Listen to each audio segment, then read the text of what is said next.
India কি WTC final খেলতে পারবে? আপনার কি মনে হয়? ইন্ডিয়ার জন্য কিছুদিন আগে সবথেকে বড় চান্স ছিল, কিন্তু আজকের দিনে ইন্ডিয়ার জন্য সবথেকে বেশি ক্রিটিক্যাল।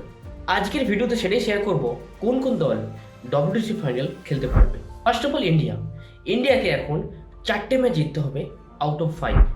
5টা ম্যাচের মধ্যে 4টে ম্যাচ জিতলে ইন্ডিয়া ডব্লিউটিসি ফাইনাল খেলতে পারবে। কিন্তু এর আগে দুটো ট্যুরে ইন্ডিয়া 4টে ম্যাচ জিতেছে 8টা ম্যাচের মধ্যে, কিন্তু এইবার ইন্ডিয়াকে 5টা ম্যাচের মধ্যে 4টে ম্যাচ জিততে হবে for WTC final. It's very tough job for India. এবার যদি আমরা অস্ট্রেলিয়ার কথা বলি, অস্ট্রেলিয়া এখন 7টা ম্যাচ বাকি আছে। 5টা ম্যাচ ইন্ডিয়ার বিরুদ্ধে, 2টো ম্যাচ শ্রীলঙ্কার বিরুদ্ধে। এই 7টা ম্যাচের মধ্যে 4টা ম্যাচ জিতলেই অস্ট্রেলিয়া ডব্লিউটিসি ফাইনাল খেলতে পারবে। এবার শ্রীলঙ্কার এখনও 4টে ম্যাচ বাকি আছে, 2টো অস্ট্রেলিয়ার বিরুদ্ধে, 2টো সাউথ আফ্রিকার। এই 4টে ম্যাচের মধ্যে যদি সবগুলো জিতে যায় তাহলে শ্রীলঙ্কা 100% ডব্লিউটিসি ফাইনাল খেলবে, কিন্তু 3টে ম্যাচ জিতলেও শ্রীলঙ্কার জন্য চান্স থাকবে। এবার যদি আমরা বলি নিউজিল্যান্ডের 3টে ম্যাচ বাকি আছে ইংল্যান্ডের বিরুদ্ধে। নিউজিল্যান্ড যদি সবগুলো জিতে যায় তাহলে নিউজিল্যান্ডও ডব্লিউটিসি ফাইনাল খেলতে পারে। এবার সাউথ আফ্রিকার 4টে ম্যাচ বাকি আছে, 2টো ম্যাচ পাকিস্তানের বিরুদ্ধে, 2টো ম্যাচ শ্রীলঙ্কার বিরুদ্ধে।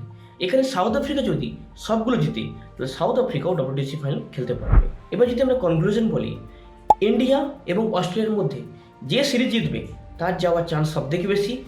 সাউথ আফ্রিকা এবং শ্রীলঙ্কার মধ্যে যে কোনো একটা টিম যে সিরিজ জিতবে সে ফাইনালে যাবে, কারণ ইন্ডিয়ার জন্য ডব্লিউটিসি ফাইনাল খুবই গুরুত্বপূর্ণ। কিন্তু তার আগে বর্ডার গাভাস্কার ট্রফি, কারণ বর্ডার গাভাস্কার ট্রফি যদি ভালো করতে না পারি বিরাট কোহলি, রোহিত শর্মা, জাদেজা অ্যান্ড অশ্বিনের ওপর, তখন কিন্তু এইসব প্লেয়ারকে দলে রাখা একটা কোশ্চেন মার্ক হতে পারে।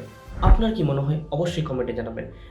যদি তোমাদের ভালো লাগে content, so please my dear friend like and subscribe and comment please, কারণ আপনার subscribe and comment motivated for me for more videos. So please my dear friend subscribe or follow this channel. Thank you so much. Jai Hind.